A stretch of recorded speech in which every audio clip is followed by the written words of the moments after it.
There's so many. Can I get up there?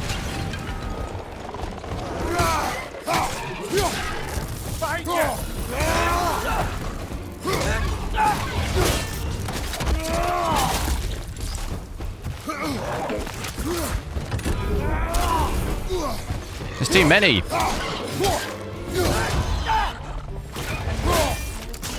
There it is, look at that brew. I'm going to be testing God of War Ragnarok on my 4080 Super. I'm going to take a look at 4K, 1440p and 1080p, but I'll do 4K first, so we're at 4K native at the moment. So DLSS and frame generation is off, but I will check them out on in a little bit. And then graphics-wise, I've got everything set to the max, which is Ultra. Now, I did have a look at this on stream the other day, but I thought I would do a kind of more short-form video where I split everything out into chapters so we can take a look. There has been, I think, 2 updates in Steam, at least for me, since I last played, so I know there was a couple of issues. Mainly I'm remembering that frame generation for me, or at least Nvidia frame generation.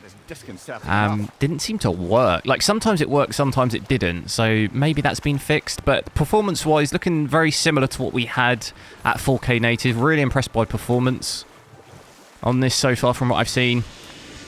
In this area here, like looking at, you know, average of 87, between 80 and 90.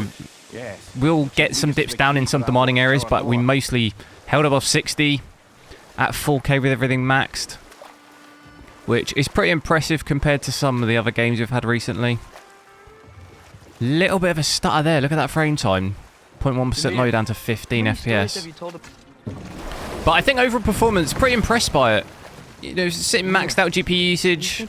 Powers looks pretty standard for the 4080 Super at about 300. VRAM doesn't look too bad. It's just bang on 12 gig there. Did see it increase up a little bit when we played on stream.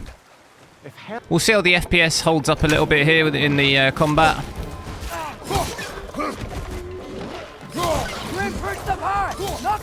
Mostly holding up. It's still a little bit lower than what we were like, what it was like out at sea. I think it'd be a bit more mid-70s, aren't we? But not any insane drops.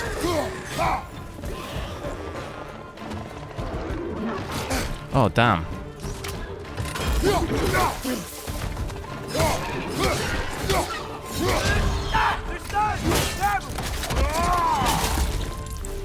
Frame time, I think, still looks pretty nice as well.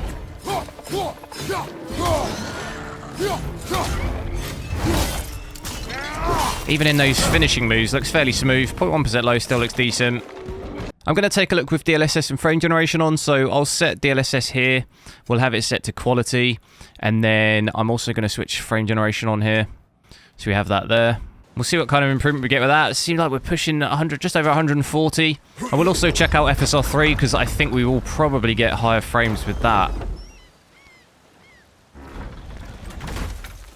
Have a little playthrough like this. Not too much difference in terms of power usage. Looks the same. VRAM's gone up a little bit for putting frame generation on, obviously. Almost hitting 150. Not noticing too much difference in image quality either. Looks very much similar to native for me. No issues with frame generation either. Like, the latency feels fine. We obviously had fairly high frames at native, so I don't really think that's going to be an issue. If that is his war to fight, he may have it. But I really can't tell too much difference between the two. I'm going to take a look with FSR on now. So I've got the upscaling set to quality, and I've got FSR frame generation on. Now, we should be getting slightly higher frames with FSR here. FSR frame generation, which it looks like we are. Maybe about a 10 to 20 FPS increase over Nvidia frame generation, which is good. I have noticed that in pretty much every game I've used it in and been able to test. We do seem to get slightly more frames with FSR frame generation compared to Nvidia.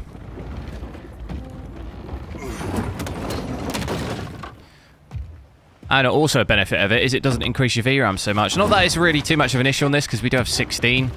But we're seeing here close to 11.5 as opposed to 13. What is that? That's not looking good, bruv. On your left. Punch it.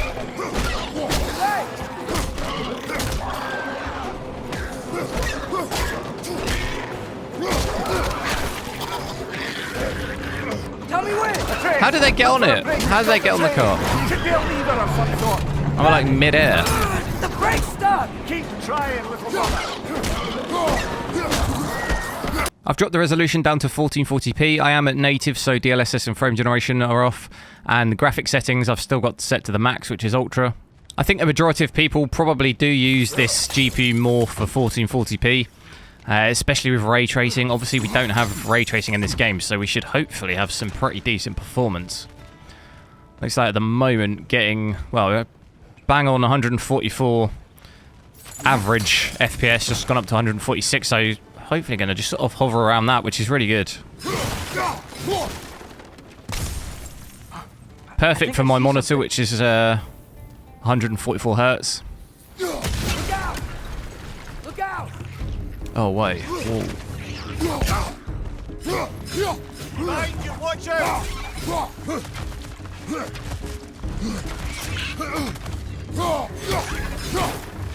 Even in the combat, doesn't really drop down at all. Seeing some dips a little there actually to 130, but it's not too bad. Overall, I think it should play fairly nicely like this. It's just a word. VRAM down, Way worse from The word does not matter. under 8.5 gig. Power's come down ever so slightly, 10 watts. Through the air. I'm going to just have a quick look at 1440p with DLAA on. And I'm not noticing... It does look a little... I don't really say it looks a lot sharper, to be honest. I mean, I know 1440p is going to look a little bit worse anyway on my monitor because I'm playing on a 4K monitor. But I can't really... It really drops my FPS, no? 116, 117. That seems like it's way off. Let me go back. Yeah, look at that. Maybe, what's that, like 8, 9 FPS?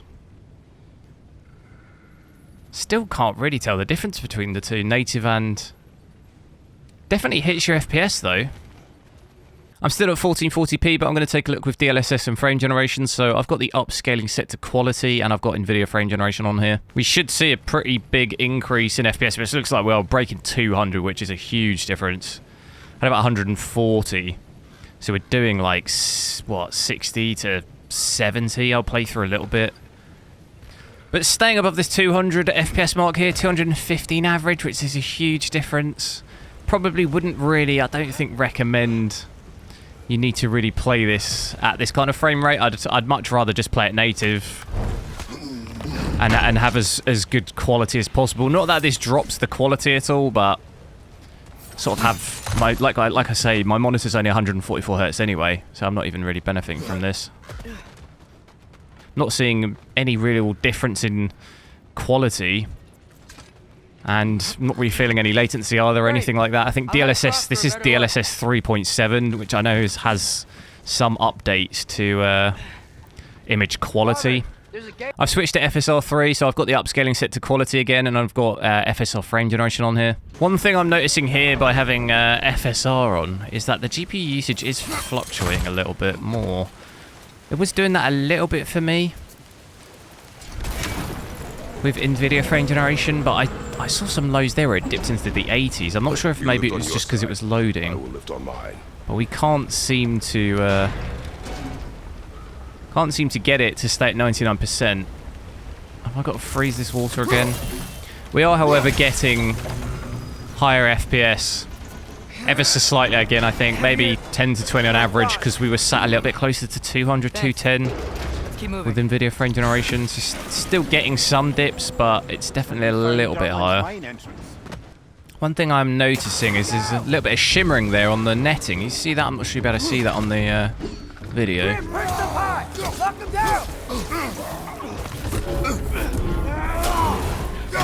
Now, I can also do... There it is. There's the attack. Oh. I've dropped down to 1080p now to take a look at that. I am at native at first. I'll check out upscaling just after. And graphics are still set to ultra. Now, that looks like quite a big increase of FPS, almost breaking 200 there. It's gonna be interesting to see what it looks like, because I am still on my 4K screen. I think on the video it'll probably look okay, but on my screen 1080p does look a little bit worse than what it would look like on a normal native 1080p screen. But we can still at least see the performance. Wow, it dropped quite a lot there, 140 on this bit. 150. See that GPU usage come down again, so I'm definitely noticing GPU usage does seem to drop quite a bit at lower resolutions. Pretty good. GPU power's down. VRAM's actually fairly similar to 1440p, I think. Maybe just slightly less. Still obviously fine for the amount we've got here. Nice. Not a dead end. And like I said earlier, down in indoor kind of cave system areas, you'll get quite a bit higher FPS. Breaking 200 here at 240. You guys again? Big difference.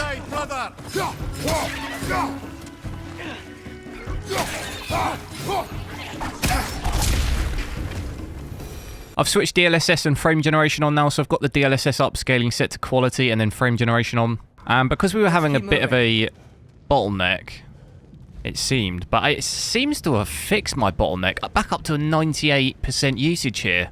Hitting crazy high frames, 380. Breaking 400, that's crazy. It will obviously be helping that I am underground, because you do get higher frames down here. This would be slightly less above, out in like the open area bit. That's crazy though, I didn't think we'd break 400. We do not know it. I've switched to FSR now, so I've got the upscaling set to quality, and then I've got AMD FSR frame generation on. And the first thing I'm noticing is I have that GPU usage issue again. So for some reason, Nvidia frame generation and DLSS seem to fix that. I don't get such a bad bottleneck. It pushes me back up to 98%, where here we're seeing it at 85, 86. Getting some GPU usage drops down to kind of the high 70s in some bits. So that does mean that my FPS is actually a little bit worse with FSR3 here at 1080p, which obviously at the other resolutions, we had better frames with FSR3 compared to Nvidia frame generation. But it seems to be the more you go down in resolution, the worse the bottleneck gets, it seems. So not seeing so much of a benefit here. It does, using all these upscaling and stuff, it does bring our power down quite a lot. It's sitting just over 200 watts. That's a lot better compared to 300 where we were. Obviously a little bit nicer, but like I said, I don't think too many people are going to necessarily really probably run with settings like this, because there's no need to really have 300 FPS. If you've enjoyed this video, click one of the videos on the screen now to see me testing more GPUs, and I'll catch you next time.